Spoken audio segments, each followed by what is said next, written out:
Fall League meeting underway. Oh, Mr. John Mara. Yes. Hello, Mr. Mara. You guys tight? He always looks happy. Yeah, he's a good man. Yeah, that's the meeting. We'll have Ian Rappaport, Judy Batista joining us. We're talking all things officiating. I was at the Giants game against the Vikings a couple of weeks ago. Most famous New Yorker. Oh, blue eyes over here? I'm not even. I'm Super Bowl champ. I get it. Most lovely person. And you couldn't even go anywhere. I was running security for this guy. I'm not kidding. There were. Let's be honest. There were a lot of Kay Adams fans. Everybody wanted me to sign stuff. They wanted selfies with Kay. I had to do the theme strags where he was like, he'd pull on his. Oh yeah, the Carol Burnett. Yeah. And I'd come and be like, he has to go. Excuse me, and like rip him away. I will say this. Giants fans were awesome. They showed up. I have not seen that many 60 jerseys since an O'Hara family reunion. Hey now. I mean, they were pouring out, which I was very humbled and honored by. But it was a great windy day. Yes, it was a great week, of course, in Week 6, leading up to Week 7 tomorrow. Chiefs-Broncos on NFL Network. But right now, it is time to reveal the players of the week. Oh, we love this. The NFC. Playoffs. Adams, go ahead. Okay. Oh my goodness. Gracious. Peter Schrager. Who we got? It's Kyler Murray. Oh, Kyler. Kyler Murray, NFC Offensive Player. Cool award, bro. We saw the cool plays, bro. He completed 27 to 37. That's a 73% completion percentage. I love that. 340 yards, 3 touchdowns. Didn't turn the ball over. He added 32 yards on the ground.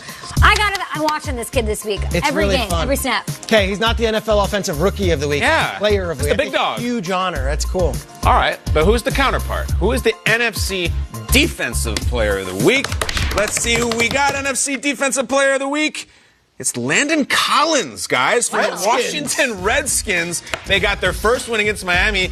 And if you didn't watch this game, Landon was all over the field. 12 tackles, a sack, a tackle for loss, forced fumble, and 2 passes defense. That's the cycle and then some. Look out, Josh Rosen. You're about to get hit by the NFC Defensive Player of the Week. Landon Collins, new coach, new award, little new juice there and with Washington. Congratulations to Landon. Well-deserved. Now, third of the game, guys. Third of the game is special teams, which means the NFC Special Teams Player of the Week is... We got a dynasty here. Thomas Morstead. Wow. Thomas Morstead won this thing again. And if you want to know why the Saints keep winning, sure, it's Kamara and Bridgewater and Payton. Thomas Morstead is on one, guys. He is on such a heater. This is all he does every single weekend. It's just that nice little hooded 6-iron up to the green. Sprinkles up there majestically. Morstead is putting on a clinic this year. He's a friend of the show, one of the great guys in the league, and he is having an awesome season. The NFC Special Teams Player of the Week, Thomas Morstead, and there's the trio. It's hard to put backspin on a 6-iron, but boy, it really is. Good job, Kyle. But he does it. AFC, Sean. Sean, who you got as AFC? All right, AFC Offensive Player of the Week. Let's see. I'll try not to be Steve Harvey here. Quarterback Sam Darnold. Yosemite Sam. Wow. This is a crazy Burst group. back onto the scene. I mean, you want to talk about getting well fast. The New York Jets led them to a 24-22 victory over the Cowboys. Nobody saw this coming, right, Kyle? This is incredible. Nobody saw well the win coming. 23 of 32 passes, completed almost 72%. That's pretty impressive. 338 yards, 2 touchdowns. And he became the youngest player with a 90-plus yard touchdown pass in the Super Bowl era. I think we're going to show that play later on in the show. You hope it's not his mono award. Oh, no, stereo. We wanted a stereo, not mono. Sean, out of the clouds. Out of the clouds. Sean had written that joke 4 weeks ago. There we go here. And the Defensive Player of the Week, we already got one rookie. How about Devin Bush in Pittsburgh for his Sunday night performance? AFC Defensive Player of the Week. Had 7 tackles, an interception. He had the 9-yard fumble return for a touchdown.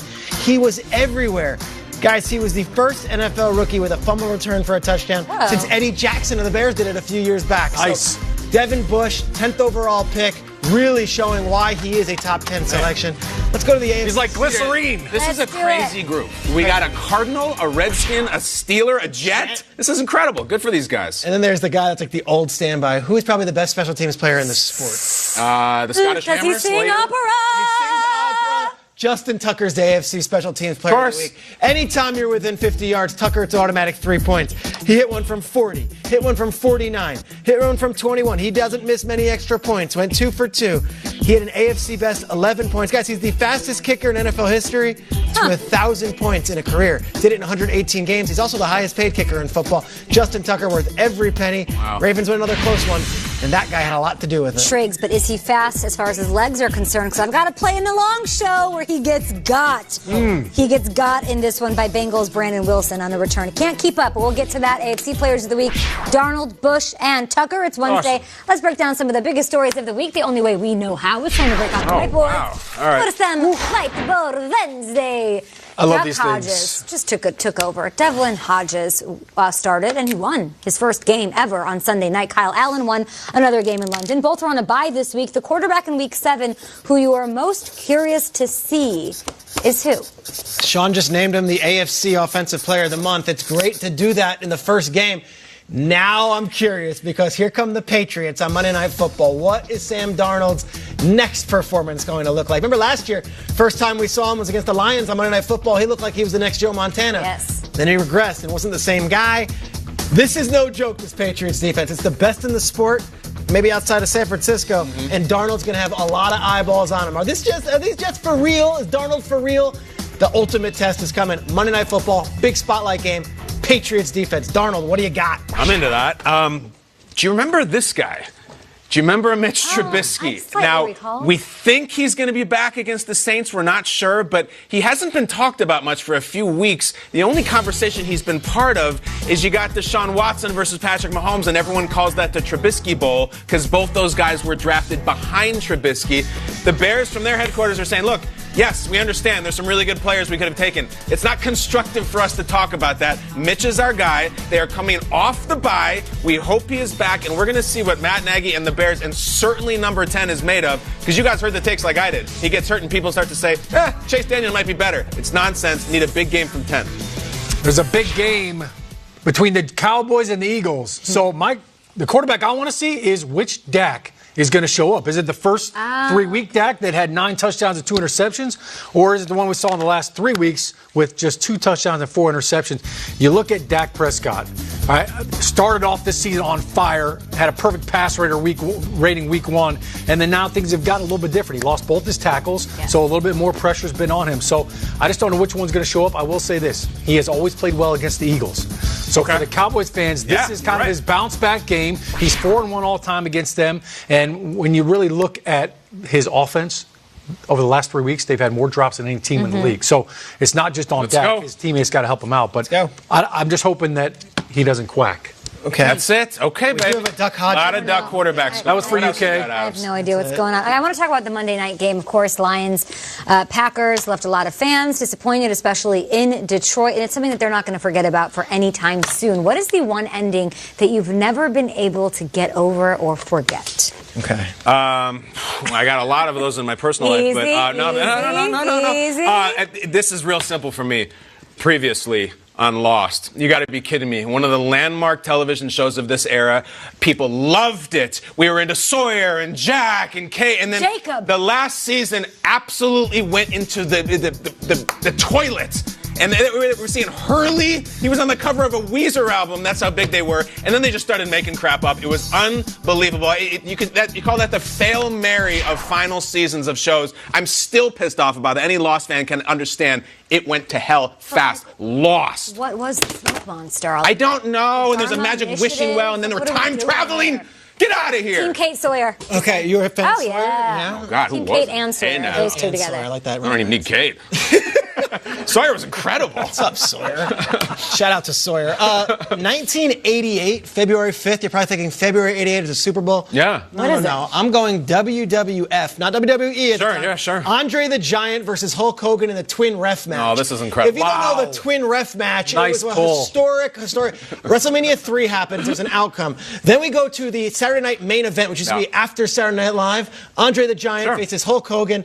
And Giant, after one pin, pins down Hulk Hogan. Everyone's outraged. It turns out that the $1 million man, Ted DiBiase, had paid off the ref and locked him into a closet and brought out his twin brother. Talking about Earl Hebner was the ref. Earl and Dave Hebner, his twin brother. The twin ref match still has me mesmerized. If you're a fan of wrestling, you'll never forget the vacant belt. Andre the Giant, Hulk Hogan, twin ref match. WWE Twitter, I know you're alive. Tell me you remember this. You know what? They'll probably try that nonsense in the XFL too. Watch. Twin refs. It'll be really cool. I wanted to be a WWF wrestler. If football didn't work out, I was going to try to do that. It Never was too awesome. late, Sean. I didn't know we were going all pop culture. I might have thrown out Game of Thrones there. What do you got? I'm still trying to figure all that one out. His wrestler names for Sean O'Hara at Gmail. You were talking about scary movies. How about this scary game right here? All right, Deshaun Jackson of the Philadelphia Eagles in 2010. I still can't get over this ending, and here's why. On Wednesday morning, Tom Coughlin holds a team meeting room with everybody, special teams, offense, defense, we're all in there. He says, we are not going to kick it to this guy. We've got a rookie punter that year. All right, I'm not going to name him. Don't kick it to him. Kick it out of bounds. Not name him out of respect to him, or not name him because you can't even say his name out loud? I could say his name. I'm not. Deshaun was dodging all the tackles, right? Well done. I'm sitting on the sideline, and Christy goes, "Oh my God, he kicked it to him!" Yep. And I look up, and sure enough, that's what I saw. Deshaun Jackson scoops it up. Zach Diassi, where were you, Zach? Couldn't make the tackle. If we had won that game, Kate, yes. Well, tell me what happened. We locked in a playoff berth. The Green Bay Packers would have never made it to the playoffs, so we actually had to play the next week. And we got stuck in Appleton because there was a big snowstorm here that shut down Newark Airport. So they would have never made it to the playoffs that year. You know what they did that year? What? They went on to win the Super Bowl. They won the Super Bowl. So Deshaun Jackson, not only did he end our season that year, but he enabled the Green Bay Packers to ruin everybody else's season. I mean, you're really not over it. I'm not. No. This is like the movie Scream. There's like so many different layers to it, so many different versions. Right. We're over week 6. We are on to week 7. It is tomorrow. Chiefs Broncos in Denver. But up next, we're going up against the clock. America's favorite game, the Long Show. Is here. The longest plays. We got a kickoff return. Got little Robbie Anderson standing up on a bench. I thought you were talking about Chris and Kyle. Yeah. And Howie. No. And there's a lot going on down in Fort Lauderdale. We will go live to the league meeting next. Sean, you gotta just get over it, dude. Yeah, maybe you guys should have won some more games that year. You know? Mr. Bates.